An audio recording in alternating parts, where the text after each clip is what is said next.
entitlement of the host communities and the county government at the mercy of the executive arm of the national government. This is a clear violation of the Constitution and an attempt to reduce marginalization of communities in regard to their resources through the back door. The rejection of the bill by the President is a slap on the face of communities that had finally seen a realistic chance to pull themselves from the dehumanization of years of state-sanctioned marginalization and poverty to which the past constitutional order had condemned them.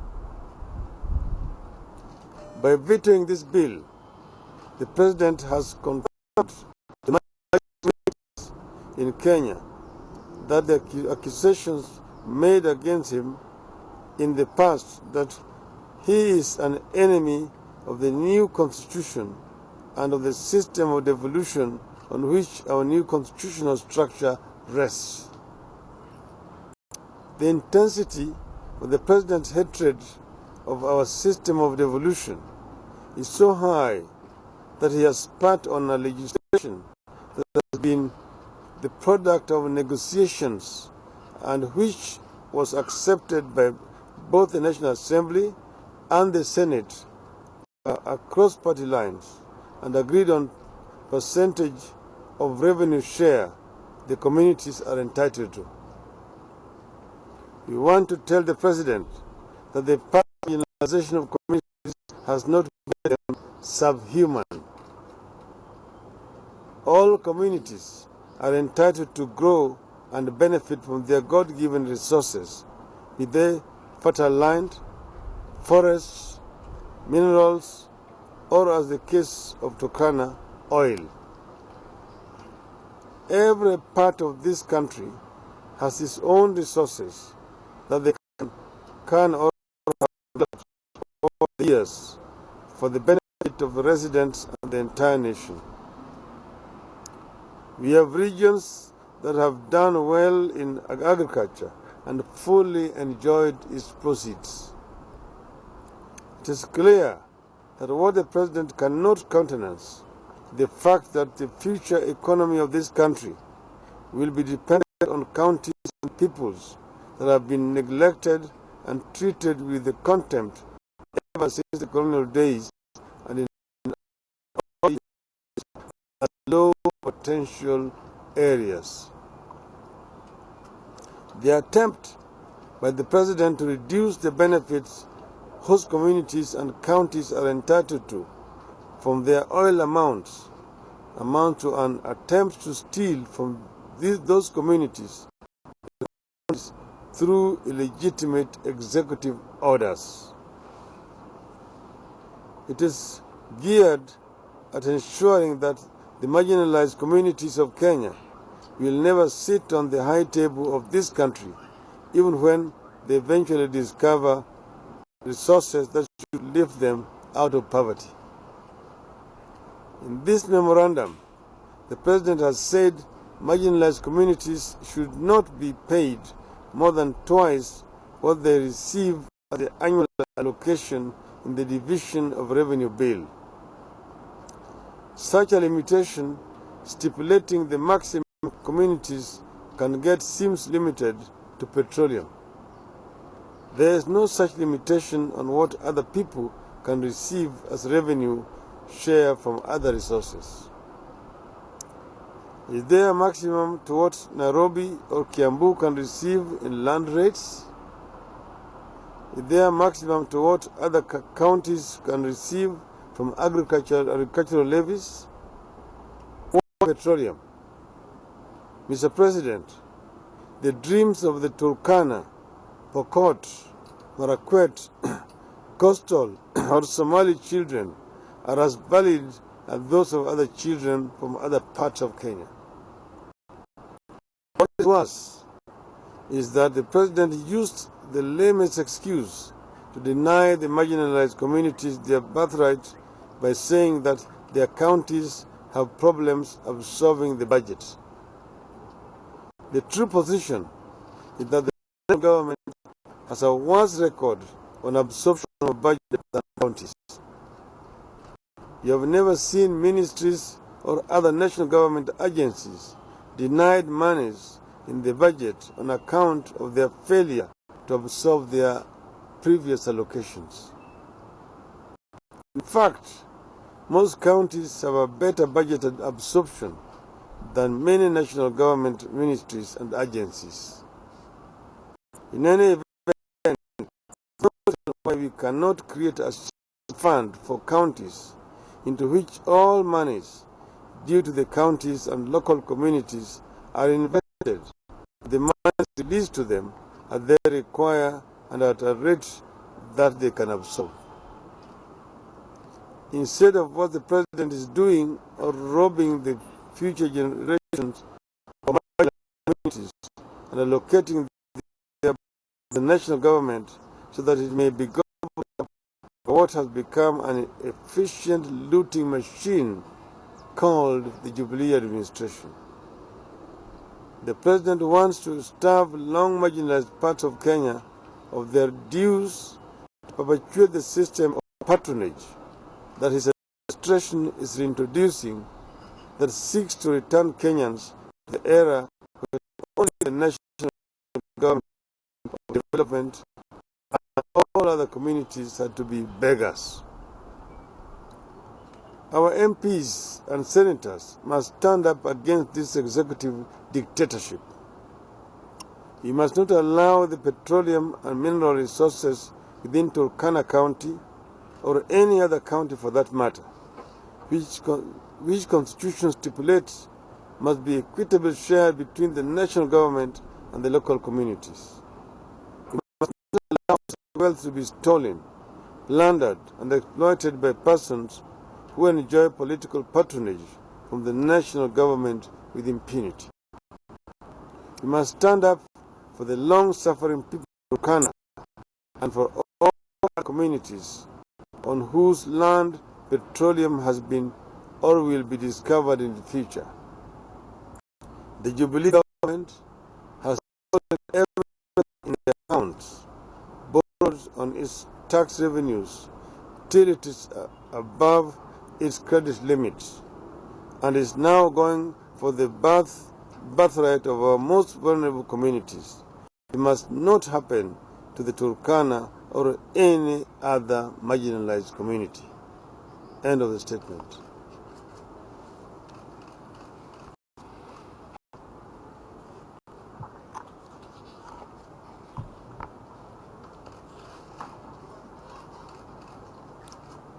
And because this bill affects counties, we've seen Governor Nanok, Governor Kidero, Governor Joho, and the Governor Asanga, who are the governor.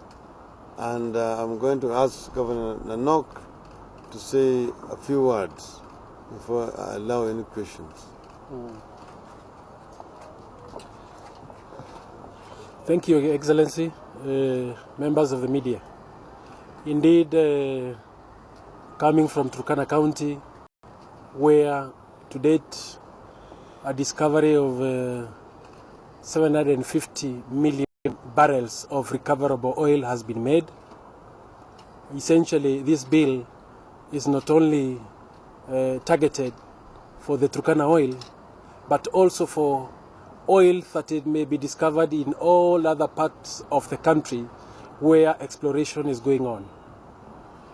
The concern is that we, as the people of Turkana, myself as a governor, several stakeholders, including Parliament, including the government of the national government, have been in discussion to arrive at a bill that Parliament approved and presented to the President on the section of shareable oil revenue. Referring back to the Constitution, Article 69 of the Kenyan Constitution on land and environment specifies that natural resources revenues should be shared between government and host communities. But now what the president has done in one single swoop, as one single stakeholder among many, is to ignore that article of equitable share of revenue and went ahead and intermixed the provisions of this article with the provisions on financial management that is in the Constitution on how the two different levels of governments, national and county governments, should be financed. This is illegal, this is unconstitutional. And we think that what the Constitution has specified has not been followed. And the reasons, as was presented in the statement advanced by the President, for ignoring is to say that Turkana has no absorption capacity. This is abusing us. This is abusing our intellect. This is abusing our capacity. Because we think even in the 4 years of our existence as a county government, we have done better in absorbing public funds than a national government that has been in existence for 54 years has done. We are within the range of 55 to 60% absorbing the resources we are getting. The national government has barely gone beyond 45%. So if this is the reason, then what capacity do they have to justify the rest of the resources? Maybe to go get in 850 million barrels of oil at the present world price of oil, which is $47 per barrel, gives us a figure of about $39 trillion. I think in our case, it is shillings 3,900 trillion. The total amount that communities at 5% as prescribed by the President will be getting is 1.6 trillion shillings. The amount that will come to Turkana government as the President prescribes, or any other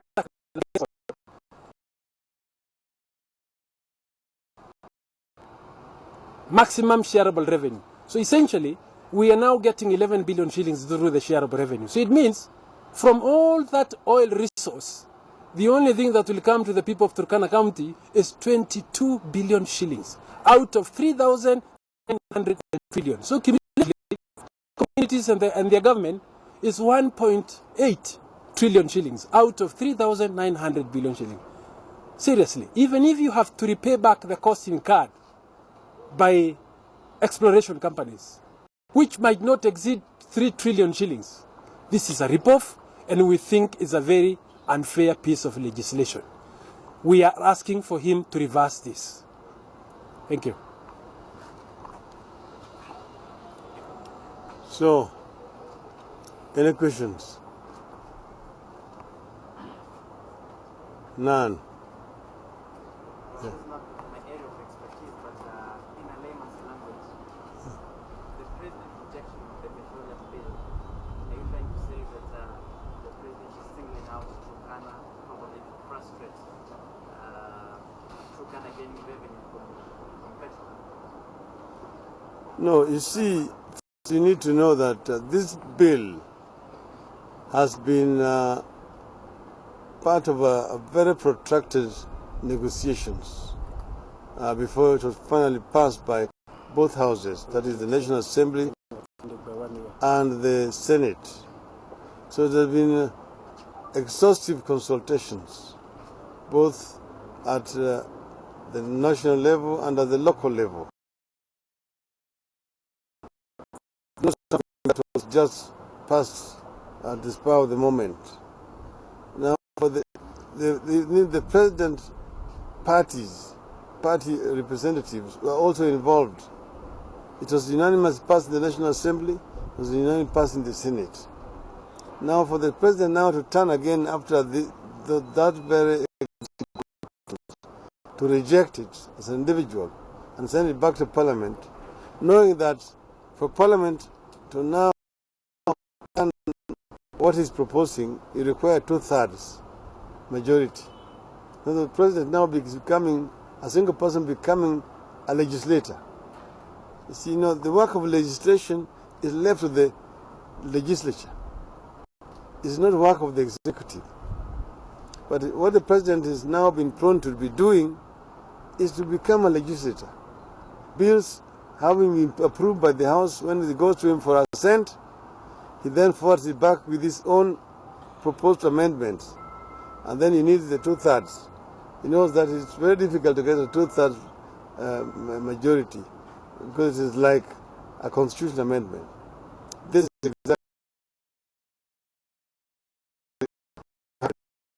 not only Turkana, any other county which in future will be having oil revenues.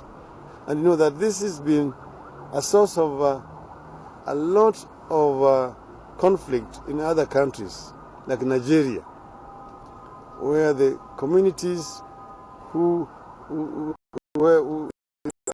land oil was found are being marginalized. Lives have been lost.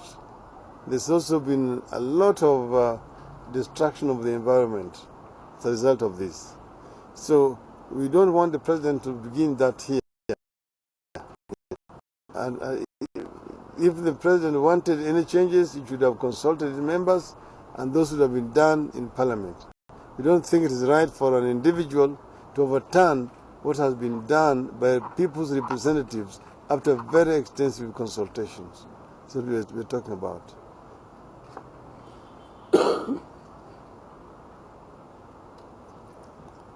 Kwa muktasari, tunaongea juu ya sheria ya petroli. Unanielewa basi sasa hivi? Unanielewa bwana? Sawa. Tumesema kuna sheria ambayo ilipitishwa na bunge ambayo inahusu ugavi wa pesa juu ya mafuta ambayo itatoka katika jimbo ya Turkana. Hii sheria yenyewe inaitwa the Petroleum Bill, ambayo ilipitishwa na bunge na vile vile Senate, kisha ikapelekwa kwa rais. Sasa amerudisha hiyo mswada bungeni tena, akitaka ifanyiwe mabadiliko. Kwanza, hiyo sheria imependekeza ati jamii katika jimbo pale ambayo mafuta yamepatikana watapata 10% pesa ambayo itatoka ya mafuta, alafu serikali ya kaunti hiyo ipate 20%. Sasa kwa jumla hiyo jimbo jamii na serikali ipate 30% na 70% iende kwa serikali. Sasa rais amependekeza kupunguza idadi ambayo itaenda kwa jamii kwa wakati huu. Jamii ya Turkana kutoka 10% amepunguza akarudisha iwe 5%, na ile ambayo itaenda kwa county analeta sheria nyingine ambayo ni tofauti sana, ati sipitishwe sijui nusu ya ile pesa ambayo wanapewa na serikali ya kitaifa. Kwa hiyo kwa mfupi ni kusema ya kwamba serikali ya kitaifa inataka kupunguza idadi ya pesa ambayo itaenda kwa county ya serikali ya Turkana na kwa jamii ya Turkana pale ambayo hii mafuta yanapatikana. Hii sheria imeleta shida katika nchi zingine kama Nigeria, pale ambayo watu katika eneo ambayo mafuta yanatoka, kama Nigeria inaitwa Ogoniland, au kumekuwa na vita na serikali, watu wameuawa, hata mazingira ikaathirika kwa sababu ya hiyo ugomvi. Sisi hatutaki kuona kama fujo narudi upande wetu. Eneo hizi ambayo mafuta yamepatikana ni eneo ambayo kwa muda mrefu zimebaki nyuma kimaendeleo.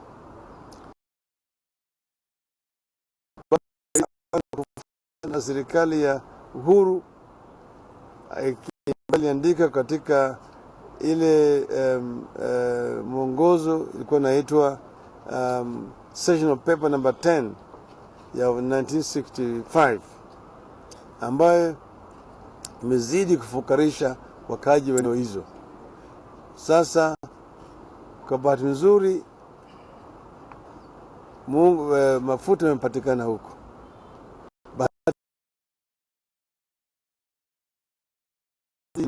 Nyima haki yao.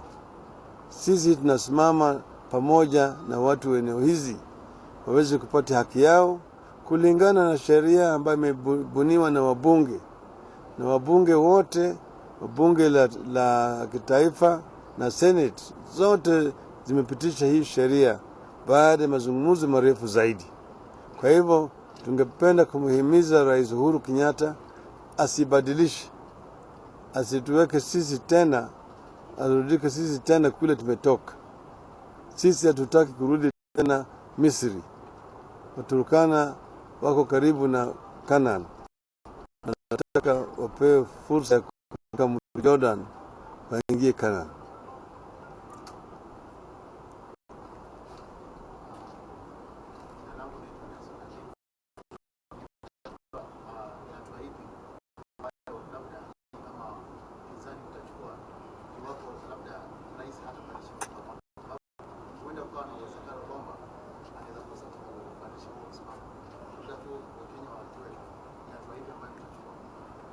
Si hatua.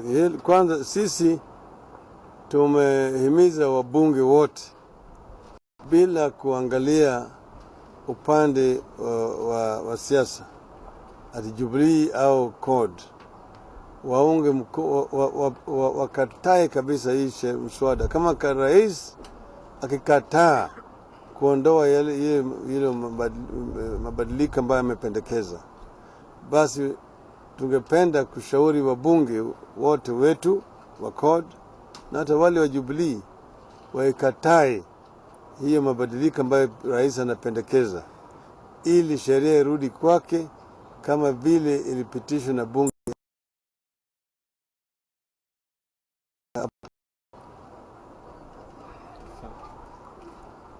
Okay.